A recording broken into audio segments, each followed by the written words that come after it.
do is sort of read through a few of the comments that people have sent me in emails. Now, I never thought I would have gotten so many. And I can't make this stuff up, y'all. When I'm reading this stuff, it really does come from the emails. So don't you go thinking I wrote this stuff. I couldn't even make it up if I wanted to. So I'm going to just give you a little sampling. It's not anywhere near all the emails I've gotten, but I thought some of these were pretty hilarious. So hope you enjoyed them. Now I have one here about seeing it on PBS. We saw the film years ago on the local PBS station as a filler between shows and thought it was hilarious and even managed to tape it. We had just gotten a VCR and we were taping a lot of things in those days. But as usual, with things you value most, it got taped over by my white trash cousin. Fitting, no? We have searched for it for years and so thrilled to be getting our own good copy. It's my birthday present. I didn't realize that a hornet was part of the deal. My favorite line was something like, "That's the third time today I've found a heart in the blueberry muffins, so I'll be sure to put on the hornet when watching." Darnell, she irks me to my very soul. I love this story. I just got to see the pictures. When I was in grade school, we always had class pictures taken, and one year my mom fixed mine and my sister's hair and put hornets on us to keep our hair in place until the picture taking. Well, needless to say, neither of us removed the hornets prior to the picture taking. We both tell that story frequently. When they heard about the hornets and Tater Tomater, they ordered their very own copy. He told that Donnell to wear a hornet, but you know she didn't. I was spending the night in a less than reputable motel in Raleigh, North Carolina late one night and not paying attention to the TV. My attention was strangely taken to this weird segment of repetition that had me rolling on the floor with laughter and made the entire evening seem all the more strange. Later, when I was retelling this strange TV moment to friends, none of them having seen it, I began to think it was just a strange fluke of the night until a year later when my local Wilmington paper ran an article about the infamous director, Phil Morrison, and dwelling on Michael Jordan and his Wheaties commercials, it mentioned Tater Tomater. My sanity was saved. I'm so glad he saw that article, otherwise he might have thought he just dreamed it up. That would be horrible to think you dreamed that up out of your own head. Honey, I said potatoes! Here's someone who first saw it on Night Flight. I first saw Tater Tomater on Night Flight years ago, and the show's narrator said, as the skit ended, "Don't you just want a dater?" I will never forget this movie short because my friends and I would quote it all the time. I'm so glad I found this site on the web. I've had several people mention that, "Wouldn't you like to date her" line. I think that's hilarious. This sticky stuff never stays stuck. My boyfriend somehow ended up with a copy of the movie. It was on a tape with some documentaries of jazz musicians that a friend of his gave to him. Since seeing it, I've shown it to everyone I can, and they all think it is hysterical and somewhat warped. I remember the first time I heard her say, "Tater Tomater," I flipped out. It was sometime around 91 or 92 when my wife and I settled in front of the TV to watch Thomas Berger's The Feud on American Playhouse. I taped it since we had not owned a VCR for very long, and we had high expectations based on promotions for the show. At its conclusion, I was aware that the time slot had not been completely filled. However, I was a practitioner of live editing at the time. Just as soon as the Chubb group was given proper acknowledgement for airtime, I stopped the recording. Something soon caught my ears and eyes. At the risk of stepping on a perfectly executed record stop, I restarted recording. It was a close spur-of-the-moment judgment call, but as a result, hundreds have been turned on to Tater Tomater. My original tape is rarely rewound to the beginning. The Feud is just a warm-up. Can help you, serve you. My freshman year of college, I was lucky enough to snag my family's one copy of Tater Tomater. All year I kept telling my roommate she needed to see it, and after all, it was only 15 or 20 minutes long. She kept putting me off, and I finally got her to give in the last week of school as a final study break. When it was over, she turned to me and said, "We can watch it every day until school is out, maybe twice. After all, it's only about 15 or 20 minutes long."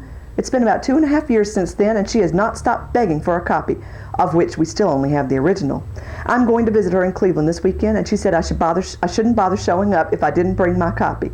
I love this movie, and honestly, use it as a tool to find out if new acquaintances, especially boyfriends, are worth keeping. Anyone who doesn't get this movie is missing something important, if you ask me. The most usable line, I think, is, "She irks me to my very soul." But there are so many others that are ingrained in my mind. She irks me to my very soul. You know, there are so many things I could say about this culinary delight of a movie, but the thing that stands out the most in my mind is that vampish Miss Viv, who does such a marvelous job. While some thought we were crazy promoting the show, imposing it on captive audiences at private parties and on the relatives during the holidays every year, we carried on undauntedly. Once, while my fellow workers and I were being oppressed by the corporate culture forced on us by Motorola, I reserved a conference room for about 15 of us to view a training video. Fortunately, our laughter didn't give us away. Spectator. I've watched the movie at least once every day since then. Iterator. I've shown it to every friend who has come by to visit. Propagator. Judging by their responses, I think more Tater Tomater requests will follow. Prognosticator. Get this, my 2-year-old daughter is now asking, "See Tater Tomater?" more often than "See Barney?" Now that's an accomplishment. May I help you? Butter, margarine. Current favorite Tater Tomater line, Mr. Bowen Hudspeth. Enthusiastic, slightly agitated. "Jimmy, chairs on the table, chairs on the table." Close second, Mr. Bowen Hudspeth. Enthusiastic, perky. "Welcome, good to see ya. Everything's good today." I'll have some tater tots, please. I first saw Tater Tomater when my sister sent it to me. She found it absolutely multifaceted and hilarious and weird, and so did I. Since then, we watched it together every time we were together, and we have quoted it for years. We now judge others as to how they react when they watch it. We had no idea that it had become a cult classic, but if anything deserves to be one, this is it. And we are Canadians. She put 3 exclamation points, and I think that's right, because who would have thought Canadians would like this movie? I've probably sold 10 in Canada now. 10 copies. All over. East Coast, West Coast, Toronto, all over Canada. Fornicator! Ejaculator!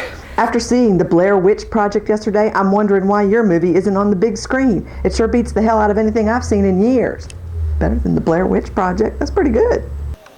Actually, I'm going to be talking about the legend of Tater Tomater. And this legend is actually true. Well, it's half fact and half fancy imagination. But you see, my mother was the oldest lady that was in this show, I do believe. And she passed this story down for generations. I'm the generation. She said that they had this wonderful, they had rented this cafeteria that I think they were going to blow up or tear down or something. And so they had all this food catered in. And as it would happen, and she said she always had to play with the other children to keep them awake at night. And she was the oldest one, but she kept everybody else awake. And as she did one night, they heard this giant roar. Now, they had catered in all this food, understand. Heard this giant roar, and in came these Hell Angels people. And they say, "We want some food." And they go, "Well, this is just," and they say, "We said we want some food." And so everybody got up and scattered and scurried out of the way. And they said, "You help yourself." And they ate all of the props that night. And that's the legend of Tater Tomater. Someone at work had a copy of the tape. Her daughters know the tape by heart. We have played it here at work several times to different visitors. Every now and then, someone will hang up the phone and say, "I hate her," or "She irks me to my very soul." It's great. She loaned it to me, and I have shown it to my many family members. My father, 77, and his brother, 74, both have recently had heart problems. One had second open heart, and they have been very depressed. I had them for dinner and showed this the film, and they enjoyed it very much and laughed out loud.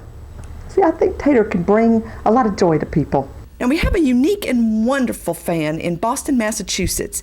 His name is Michael Carter, and he's the owner of a very exclusive antique store and interior design business called Carter & Company. Now, he had a close brush with Tater Tomater, and he was almost part of it because he knew so many of the people in it. But as it turns out, due to circumstances beyond his control, he wasn't able to be a part of it. But he wanted to be a part of the DVD. You're just testing, right? This isn't really on. I just feel so inspired by the art. How did you find out about Tater Tomater to begin with? Well, it's just all the special and wonderful people that are involved that I've known through the years. And when I heard this was being done, I knew it was going to be a huge success and a huge hit. And you know, there were all these wonderful people that I had gone to school with, like Mike Huey and Vivian Tedford and Lee Sellers, and of course, you know, like Lee went on to be famous. And I mean, I couldn't be there to do it. You understand, I was off. I had moved to Boston and I had my antique shop to run, and I couldn't just fly back to do this wonderful documentary. I mean, Angus, Angus. And so to this very day, I think there's part of me that's deeply regretful. I mean, I took Mr. Dodding's class. I felt like I was capable. I feel like I could have done it had I been here. I really feel my acting skills would have. I had my antique shop to run. I mean, you have your Tater Tomater, and I have my antiques. Well, there was this one wonderful thing that happened years later after that had become such a phenomenon. You know, I was in Boston and I was over having dinner with some friends, and all of a sudden I heard from the kitchen, Tater Tomater? And I said, who's that? And what are you talking about? How do you know about Tater Tomater? And this was my friend Jim, who was a famous chef, and his assistant, I think her name was Rhoda, and they had fallen asleep one night late after work and woke up, and there was this crazy thing on about 3 o'clock in the morning. Some show about Tater Tomater, and they don't even really know what it was or where it came from, but they just started saying that to each other, and for the rest of their life it was Tater Tomater. And I said, but you don't understand. I know about Tater Tomater. I know everybody involved. I know the whole history. I know all the components and the major players. So they were excited. So when I came home for Christmas, I went to Beth Bostic and I got her to give me an autograph picture of herself, which I presented to Jim, and it said, I bless thee, thy refrigerator. So that was really special. That must have been so meaningful to him. I bet he was really surprised that you knew the people that were part of this movie that he saw in the middle of the night. He felt like he knew someone famous, which I'm not, but I feel like I am because I know all these great people. Well, do you have a favorite part of the movie, like when you watch it or when you tell people about it? Is there one scene that you like, that you tell people about, that's like your favorite part? Well, I just hear the voices in my head as I walk down the street. You know, I'll see something like, I don't know, escalator, and I'll sort of just alligator, refrigerator, and I don't know, it's just one of those things that just, it's like a beautiful song in your mind, and you just hear all those wonderful melodies. Lord, this sticky stuff never stays stuck. Here's someone who thinks we should do a cookbook. Lately I've been dreaming about food, and the Tater Tomater food line keeps popping up in the dreams. Somehow, I cannot stop these dreams. A Tater Tomater cookbook has begun to obsess me. Do you think the fans who have nothing better to do could email you their favorite tater or tomato recipe? Or is there a cookbook already in print and I've just not been paying attention? I need relief, and I think cooking would help me stop these nightly visions. Keep up your good work. Next to Mother Teresa, your work should stand for something. Well, the movie was pretty good, huh? We enjoyed it. We saw it. It's all good. What do you think, huh? Little tomato? Little tater? That's right. Like I said, I've only seen Tater Tomater once. I had heard of Jump Little Children before and would see them every once in a while busking in downtown Charleston. I went to the show at the Dock Street Theater a few years ago when I saw Mary Lucy, and I asked if she played in any movies. She told me some of the movies that she was in, and when she said Tater Tomater, I was like, that's where I remember you from. Then she told me that Evan in the band played Jimmy. I talked to him after the show, and he actually had this look on his face as if he were to say, oh my God, somebody actually remembers that movie? It was really funny, and I have been a fan of theirs ever since. You know, Jump Little Children is a great band, and Jimmy from the movie is Evan, the drummer in Jump Little Children. And you know what? Matt Bivens was a production assistant on the movie as well, and his mom played Louise. There's a lot of connection between Jump Little Children and Tater Tomater. They're all big fans of it. She irks me to my very soul. The next two emails are actually from people who heard about the fact that Tater Tomater was going to be shown at the Museum of Modern Art in New York City. Now, this was an event beyond all of our wildest expectations. What happened was the distribution company that owns the video decided to do a retrospective at the Museum of Modern Art of all of their other movies that they had done over the years, and they chose to show Tater Tomater along with a movie, I believe it was called The Sex Life of Belgians. Anyway, these two people found it kind of amusing. Every little once in a while, a little piece of information attacks one from the edge of the blue that shakes one from the oh, what a rut trance into a moment of clarity and hope for the future. Taters in the Museum is such a moment. Thanks. This other one said, wow, who'd have thunk it? Tater Tomater at a highfalutin art museum. Rock on. You helped me get a copy of Tater Tomater last year for my boyfriend's birthday, and we've enjoyed seeing it over and over, as well as showing it to others. He recently moved to Boston from Athens, Georgia, and he loaned it to one of his friends at work. The poor dear couldn't understand much. She went through the whole thing and then asked what the cafeteria lady kept saying. She refers to the movie as Tater Tomater. Some people. I can't stand her. I hate her. Tater Tomater! This is someone else from PBS, but they found it rather in a sadder way. I found Tater Tomater by accident. It followed a PBS special on death and dying, believe it or not, and was accidentally recorded by a friend. I was stuffing envelopes, 3,500, and semi-watching old tapes when Tater Tomater first happened to me. A friend borrowed the video and it disappeared forever. I've been crushed for 3 years, and then, my God, to have found a site on Tater Tomater. I made her so happy. I want to purchase what is going to be one of my prized possessions, right up there with my autographed 8x10 glossy of The Wizard of Oz, signed by one of the Munchkins.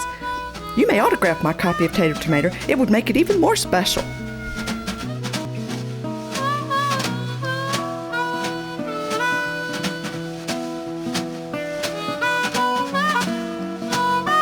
Now, some of our cult members come in clusters.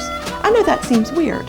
But actually, I notice it because I'll get an email from someone, and then a couple of days later, a week later, I'll get an order from someone else in the same town, and then I might ask them if they know the other person, and a lot of times they do, because you know how it is. You'll have a party, you'll show the movie, somebody goes home, they can't get it out of their mind, they order another copy. So the cult sort of perpetuates itself in that way. Well, a lot of people in the cluster of Southern Pines, there's this particular cluster there, found out about Tater Tomater through another cult movie, which is called BAM. It doesn't really have a name, but people mostly call it BAM. It's about this people who were scouting locations for the film Johnny Mnemonic in Longview, Texas, and they were trying to find a hotel, and they found this guy at the gas station to ask him directions, and it's the funniest set of directions you've ever heard, and it's no wonder that it's a cult. I just think it's really funny that the cult of BAM and the cult of Tater Tomater sort of came together because someone, I don't know who, had put them both on the same video, and then that got circulated around and people had made copies, but it ended up being a good thing for Tater Tomater because it got more exposure for it, so I'm happy for that. I thought I'd tell you a few of the bits from BAM because it is a pretty funny video, but I'll try to keep the obscene parts out. But it is really funny. If you ever get a chance to see it, I would recommend it.